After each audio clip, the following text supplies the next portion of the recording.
우리가 함께 나눌 하나님의 말씀은 고린도전서 14장 1절에서 5절 말씀입니다. 자리에서 일어나셔서 한 절씩 교독하고 5절 함께 읽도록 하겠습니다.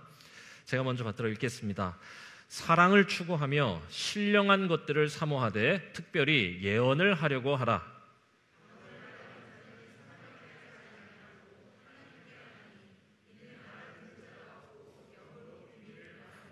그러나 예언하는 자는 사람에게 말하여 덕을 세우며 권면하며 위로하는 것이요,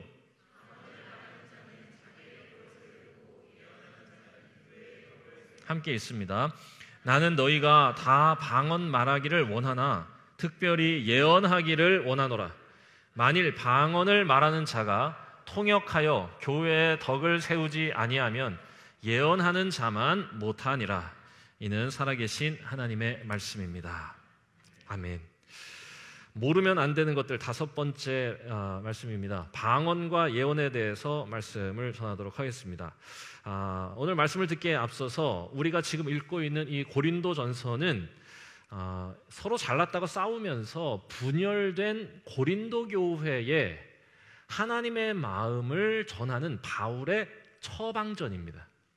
그러니까 분란이 있어요. 교회 안에 너무 이 바울이 사랑했던 교회인데 그 교회 안에 서로 파가 나뉘어서 바울파, 그리스도파, 아볼로파 막 이래서 파가 나뉘어서 분열이 있던 교회에 보내는 처방전과 같은, 하나님의 처방전 같은 말씀이다. 이거를 꼭 기억해야 합니다. 그러니까 어떻게 교회가 하나 될 수 있는가에 대한 바울의 권면으로 이 말씀을 꼭 읽어야 한다, 그것이죠. 물론 우리 교회는 엄청 하나입니다. 엄청 하나요. 엄청 하나지만 그럼에도 불구하고 성령께서 하나 되게 하신 일을 더욱 힘써 지키기 위해 필요한 게 무엇인지를 함께 찾아가는 시간이 되기를 바랍니다. 오늘 말씀을 나누기 앞서서 한 번 더 우리가 환기해야 될 것, 우리가 읽은 14장 말씀은 그저 예언이 무엇인가, 방언이 무엇인가 그 자체를 설명하기 위한 말씀이 아니라 실은 12장부터 14장까지 하나의 묶음 안에서 이것을 이해해야 된다는 겁니다. 12장, 하나님께서는 각 사람에게 맡겨주신 은사, 곧 역할이 있다. 그런데 이 역할을 감당하는 사람이 사랑이 없으면 13장 아무것도 아니다. 그러니 사랑을 구해라.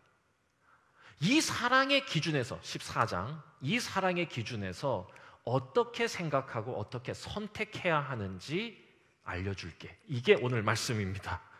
자, 오늘은 그 관점에서 말씀을 전하도록 하겠습니다. 1980년대 한국 교회는 성령 운동의 시대라 해도 과언이 아니었습니다. 지금 1980년에 태어나지도 않은 분들 앞에서 제가 지금 이렇게 말을 하려고 하니까 정말 오래된 연식의 인간이라는 생각이 갑자기 듭니다.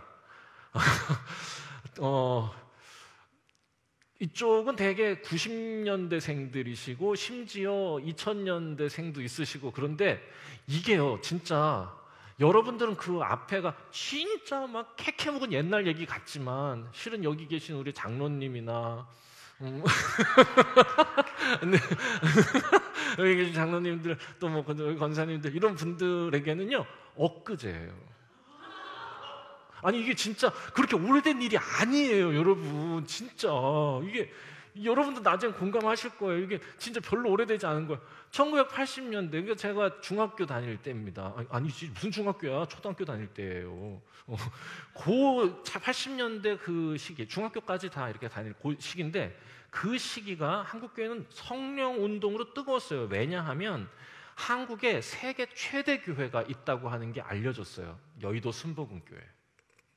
그래서 전 세계가 주목했고, 한국 교회는 말할 것도 없어요. 도대체 여의도 순복음교회는 어떻게 저렇게 부흥하는 거냐 하면서 그 교회의 설교, 사역을 막 분석하더니 성령 운동의 핵심이라는 걸 깨닫게 됩니다.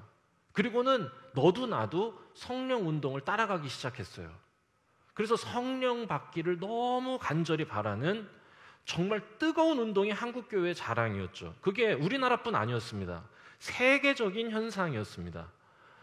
미국에서도요, 비슷한 시기에 성령 운동이 막 일어나서요, 제가 아내하고 23년 전에 세계 여행을 다닐 때 캐나다 토론토에 비냐드 처치라고 하는 데가 성령 운동으로 엄청 유명하다는 소문을 듣고 찾아갔었을 때의 사진입니다.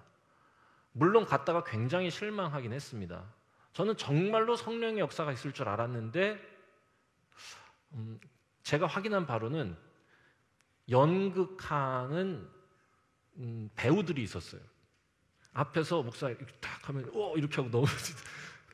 그걸 어떻게 알았냐? 예배 전에 저희가 너무 일찍 가가지고 그 예배당을 이렇게 돌고 있었는데 그 예배당 소예배실에서 넘어지는 연습하고 계신 걸 저희가 발견했거든요. 근데 그분들이 넘어진 장면이에요.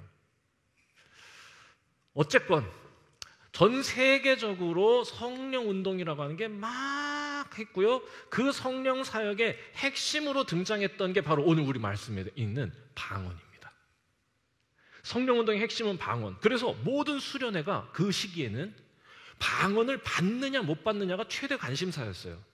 성령을 받으면 당연히 방언은 하는 것으로 여겨졌습니다. 그러니까 다른 말로 하면 방언을 못하면 성령을 못 받은 것으로 취급받았던 시대예요. 방언 받으면 참성도, 못 받으면 반성도. 저는 반성도였어요. 열심히 모든 수련회 전투적으로 방언을 받겠다고 열을 올리고 기도를 열심히 얼마나 간절히 기도했는지 몰라요. 그래서 누가 방언 받았다고 하면 그게 얼마나 부러웠는지 몰라요. 저도 참성도가 되고 싶었거든요. 그래서 부흥회도 쫓아다니고 방언 캠프 한다고 그러면 관심도 갖고 방언 전문 목사님의 설교도 들어보고 또 방언 많이 받기로 유명하다는 기도원에 가면 기대감도 생기고 막 그랬어요. 그리고 사람들이 막 물어보면 괜히 부끄럽고 그랬습니다. 저는 여전히 기다립니다. 여전히 방언을 사모하는 마음이 있습니다. 하나님께서 필요하시다면 저에게 주실 은사라고 믿거든요. 하지만 이제는 좀 달라졌어요. 전과 달라진 게 있다면 저를 적어도 반성도라고 생각하진 않습니다. 방언은 참 귀한 은사지만 말씀을 잘 읽어보니까 하나님이 각자에게 주신 선물, 역할인 거예요. 하지만 구하고 있어요. 많은 역할 중에 하나이긴 하지만 실제로 고린도전서 12장에도 이런 말씀이 있습니다. 모든 사람들이 다 방언을 말하는 자겠느냐? 다 병 고치는 자겠느냐? 그렇죠. 다 방언하는 건 아니라고 얘기해 주시니까 마음에 안심이 되는 겁니다. 물론 그래도 여전히 저는 방언을 사모하고 주시면 좋겠다. 아주 오래된 바람입니다. 그런데 이런 바람은 저만 그런 게 아니라 아주 오래전부터 많은 사람들이 그 은사를 그렇게 좋아했습니다. 그러니까 은사 중에 은사 방언이라고 얘기해도 과언이 아니다. 바울도 좋아했던 것 같아요. 오늘 말씀 14장 5절에 보면 나는 너희가 다 방언 말하기를 원해. 그러니까 바울도 엄청 좋아했고요. 뒤에 말씀에 보면은 내가 다른 사람들보다 훨씬 더 방언을 말하나 이런 표현도 있으니 방언의 은사가 있으셨던 분인 것은 분명합니다. 그런데 이게 바울뿐 아니라 바울만 좋아했냐? 아니야. 당시에 많은 사람들이 아주 오래전부터 이런 류의 신비한 능력을 좋아했던 것 같습니다. 특별히 이 고린도 근처에 델피라고 하는 도시가 있는데요. 바로 옆 도시예요. 그런데 이 델피가 어디냐? 혹시 여러분 옴파로스라고 아세요? 세계의 배꼽이라고 하는 겁니다. 그게 옴파로스. 그래서 신화에 나오는 옴파로스가 바로 이 델피에 있습니다. 그러니까 여기가 세상의 중심이라고 여겨지는 이 산세나 이런 걸 보면 아주 뭔가 아주 멋있어 거룩해 보여요. 거기가. 그래서 아주 오래전부터 신전이 있고 이랬던 데인데 저 델피에서 그리고 고린도 교회 바로 옆이죠. 유황가스가 나오는데 그 유황가스를 마시고 방언 같은 이상한 이렇게 말을 하는 피티아라고 하는 무녀가 있었습니다. 그런데 이 여자가 엄청 유명한 겁니다.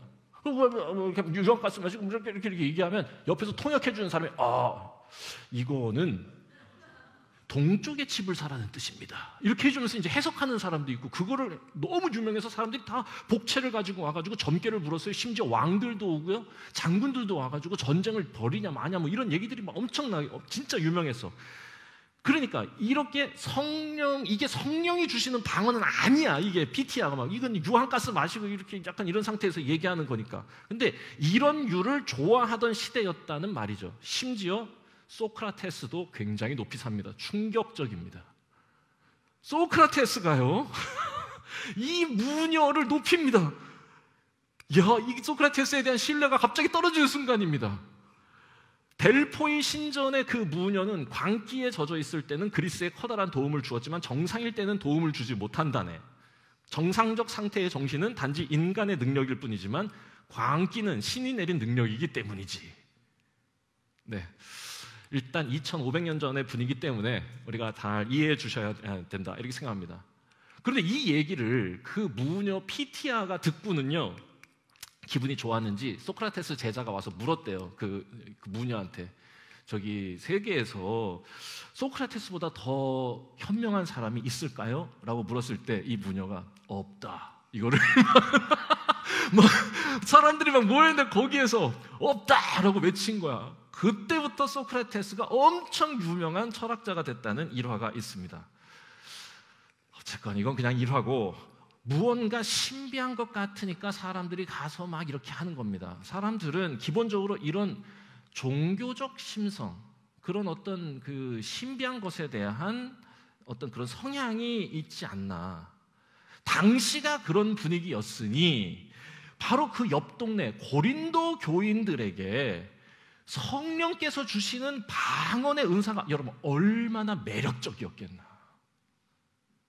그 동네가 그런 동네이니까. 그런데 자, 오늘 말씀 보십시오. 오늘 말씀 보면 뭐라고 지금 바울이 말하냐? 방언 말고 예언해라고 얘기합니다. 약간 찬물을 끼얹는 듯한 느낌이죠. 나는 너희가 다 방언했으면 좋겠어. 근데 그보다 먼저 예언하기를 힘쓰면 좋겠어. 왜냐하면 통역 없이 방언하는 것보다 예언하는 게 교회의 덕을 세우는 일이거든 이라고 얘기하고 있는 겁니다. 방언하지 말고 예언해. 자, 여기서 오해하면 안 됩니다. 특별히 전부 예언에 대해서 오해하시면 안 돼요. 예언은 점치라는 게 아닙니다.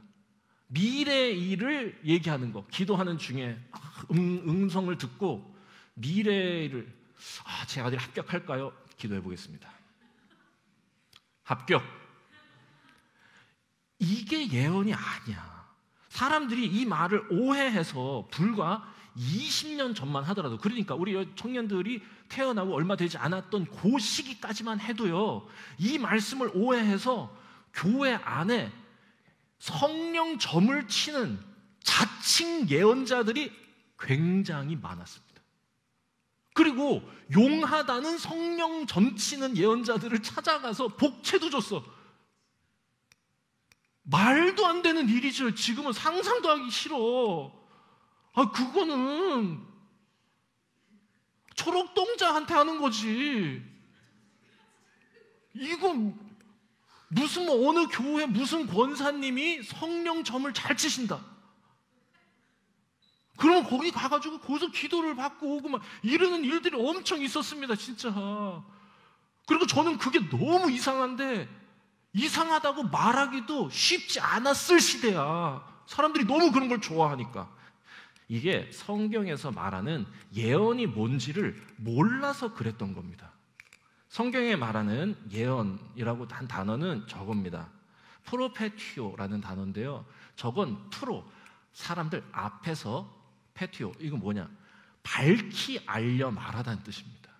그러니까 이걸 사람들 앞에서 진리를 밝히 선포하는 일, 이게 예언이야. 사람들이 알아들을 수 있는 말로. 그러니까 예언은 사람의 길흉화복을 점치라는 얘기가 아니야. 방언하기보다 예언하기를 힘쓰라는 거는 점치라는 게 아니야. 절대로. 그런 일이 교회 안에서는 절대로 있으면 안 돼. 구약에 나오는 예언자들도, 그 예언자도 미래를 점치는 사람이 아니었어요. 미래를 점치는 사람을 구약에서 뭐라고 번역하냐? 예언자로 번역하지 않고 박수라고 번역해요. 그리고 그 박수들은 어떻게 하라고 하나님의 말씀에 돼 있냐? 다 죽이랍니다. 그거는 그건 아주 경멸하고 모멸하는 행위니까 하나님 이름을 가지고 그런 일 하지 말라 이거야.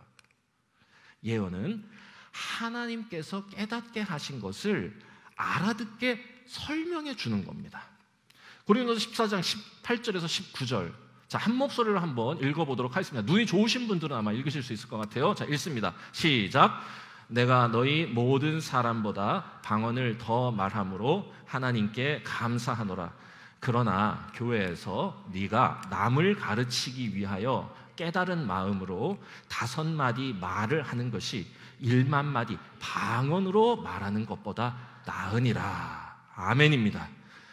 이게 무슨 말이냐? 그러니까 바울이 방언보다 예언에 힘쓰라고 말하는 건 네가 원하는 신비한 능력보다, 그거 좋아한다는 거 알아. 그런데 네가 원하는 신비한 능력보다 다른 사람을 위해서 진리를 전하는 일에 더 관심 가져야 돼 라고 고린도 교회에 얘기하는 거야.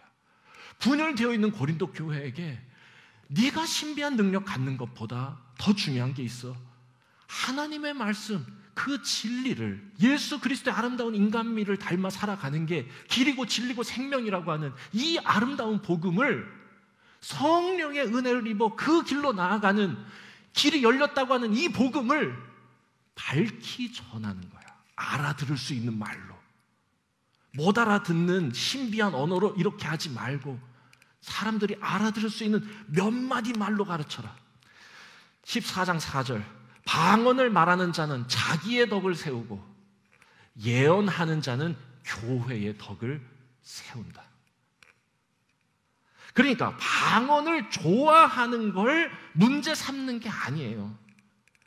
자기를 드러내고 싶어서, 제가 1980년대 참성도 되고 싶어서 방언에만 집착하는 그 마음을 뭐라 그러는 겁니다. 바로 그런 마음 때문에, 내가 드러나고 싶고 내가 인정받고 싶고, 이 마음 때문에 지금 고린도 교회에 분열이 생긴 게 아니냐. 그러니까 누가 참성도니 누가 반성도니 하면서 싸우지 말고 먼저 하나님이 우리에게 깨닫게 하신 진리를 더 열심히 전해라. 서로 교회 안에 모여서 그 진리를 함께 나눠라. 그렇게 교회가 하나 되는 일에 힘써야 한다. 방언이 잘못됐냐? 아닙니다. 균형을 잡으라는 거야. 방언이 주는 유익이 있어요. 영적인 풍성함입니다. 함께 예배하는 우리 회중 중에 하나님께서 축복하셔서 방언의 은사를 가지고 기도하시는 분들이 계실 겁니다. 영적인 풍성함이 있어요. 하지만 자신의 영적 풍성함뿐만 아니라 그보다 먼저, 정말로 그 은사를 받은 자라면 먼저 주님의 몸된 교회를 위해 무엇을 할까 고민해 보라는 거. 이게 바울의 진심이죠. 자, 그래서 여기서 한 가지 좀 생각해 볼 게 하나 있다, 이런 생각이 듭니다. 그게 뭐냐? 여러분, 이 하나님의 말씀은, 고린도전서는 분열된 고린도 교회, 특별히 방언에 집착하고 있던 고린도 지방의 사람들에게 전해진 하나님의 말씀이야. 그러니까 성경을 우리가 읽을 때 우리가 읽어야 하는 태도는 뭐냐? 이 성경 말씀은 그때 그 상황에 전해진 하나님의 처방이다. 하나님의 진리다. 자, 그러니까 오늘의 상황이 그때의 상황과 동일하다면 똑같이 적용하는 게 맞아. 그런데 반대 상황이라면 하나님의 마음을 헤아리는 지혜가 필요합니다. 자, 이게 무슨 말이냐? 당시에는 방언에 너무 집착하는 상황이었기 때문에 바울이 얘기하는 겁니다. 방언하지 말고 예언하기를 힘써. 그렇다면 여러분, 오늘 상황은 어떤가요? 오늘 상황은 어때요? 2025년 어떻게 해야 되냐? 방언보다 예언에 힘쓰라고 해야 될까요? 아니면 예언보다 방언에 힘쓰라고 해야 될까요? 자, 우리 만만한 박지원 한번 해보겠습니다. 자, 이거 답이 없어요. 그냥 우리 박지원 인도자님이 생각하시는. 아멘입니다.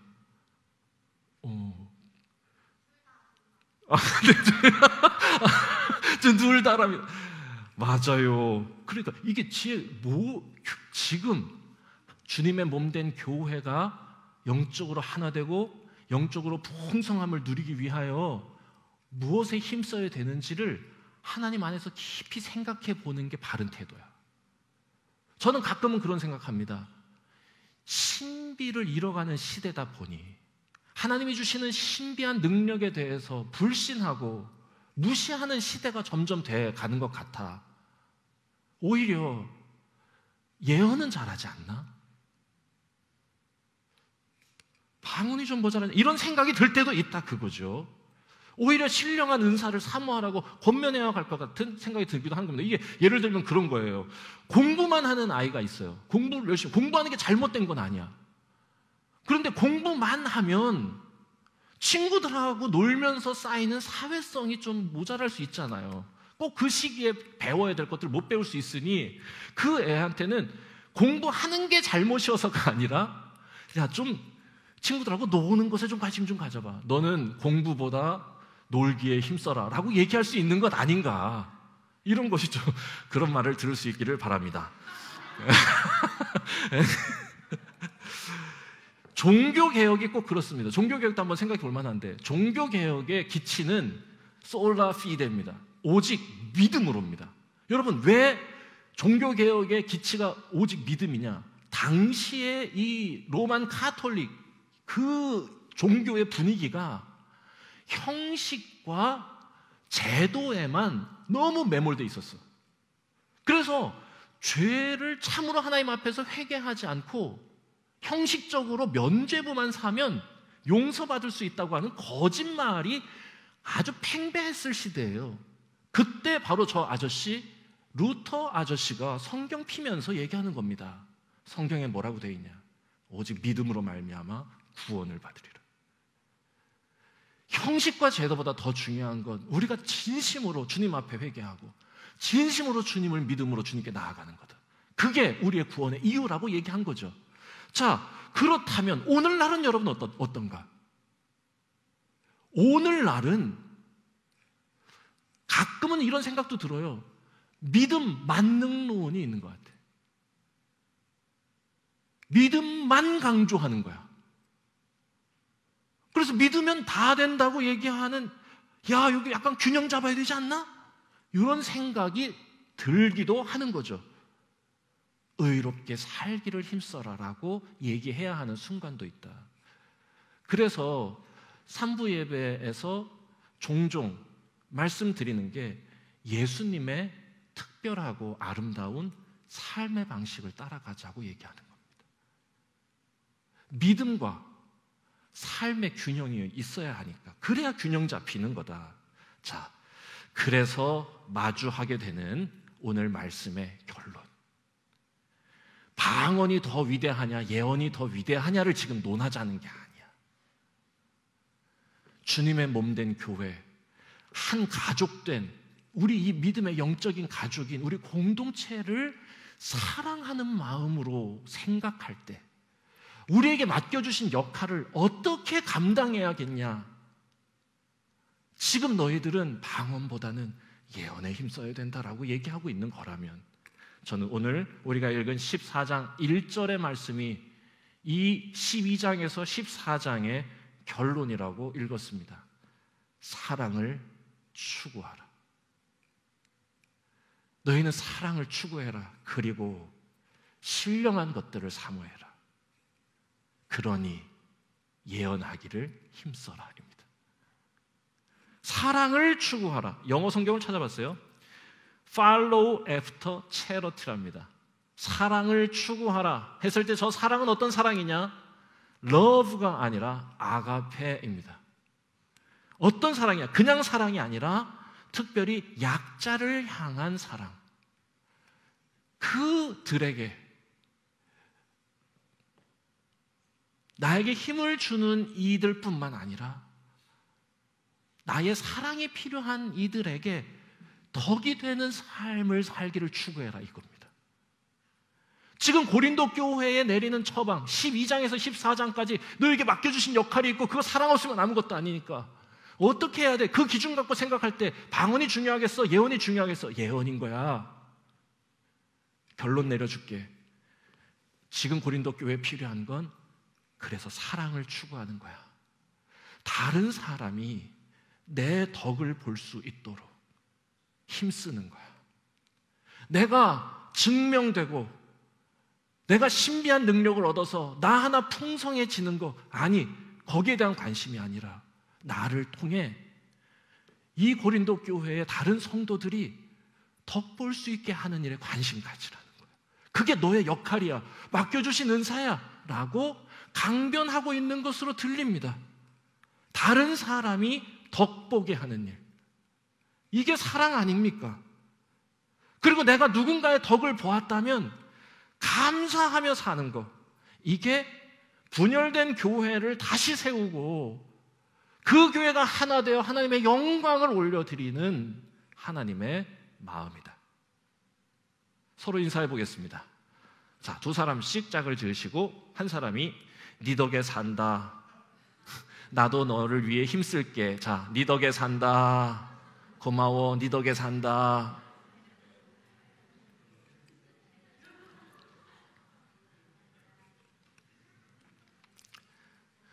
우리가 정말로 서로에게 덕이 되는 존재 되었으면 좋겠다. 물론 때로는 다른 사람 덕 볼 때가 더 많습니다. 제가 그래서 이렇게 인사한 거예요. 네 덕에 산다. 실은 내가 누군가에게 덕이 되려고 힘을 쓰지만 가만히 생각해 보면 내가 덕이 되려고 힘쓴 순간보다 내가 그 사람들 덕에 살아있는 이유가 훨씬 더 풍성합니다. 그렇게 서로 살아가는 거예요. 이게 교회입니다. 세상은 자신의 성공을 위하여 다른 사람의 것이라도 빼앗아 내 배를 채우라고 유혹하지만, 하나님의 말씀은 그렇게 살면 세상과 관계가 무너지는 거고, 사랑으로, 내가 너희를 사랑한 그 사랑으로 너희가 서로 사랑할 때, 다른 이에게 덕이 되려고 힘쓸 때, 아내가 내 덕 보고 좀 살게, 남편이 좀 내 덕 보고 살게, 내 여자친구가 내 덕에 좀 행복해지게, 내 남자친구가 내 덕에 좀 힘이 써지게 살아가는 일이야말로 정말로 주님의 몸된 교회 안에서 훈련하고 풍성해져야 될 이야기다, 이것입니다. 말씀 정리하도록 하겠습니다. 고린도전서는 서로 잘났다고 싸우면서 분열된 그 고린도 교회에 보내진 교회를 하나 되게 하시는 바울의 처방전입니다. 자기를 드러내려는 의도로 방언을 구하기보다 교회를 건강하게 세우려는 사랑으로 예언해라. 그 사랑의 마음이 교회를 세우는 원리임을 절대로 잊지 말아야 한다. 그러므로 방언하기를 사모하고 예언하기를 힘쓰되 무엇보다 사랑을 추구하는 교회가 되어야 한다. 이 말씀이 꼭 새겨지고 열매 맺는 우리 중앙교회 됐으면 좋겠습니다.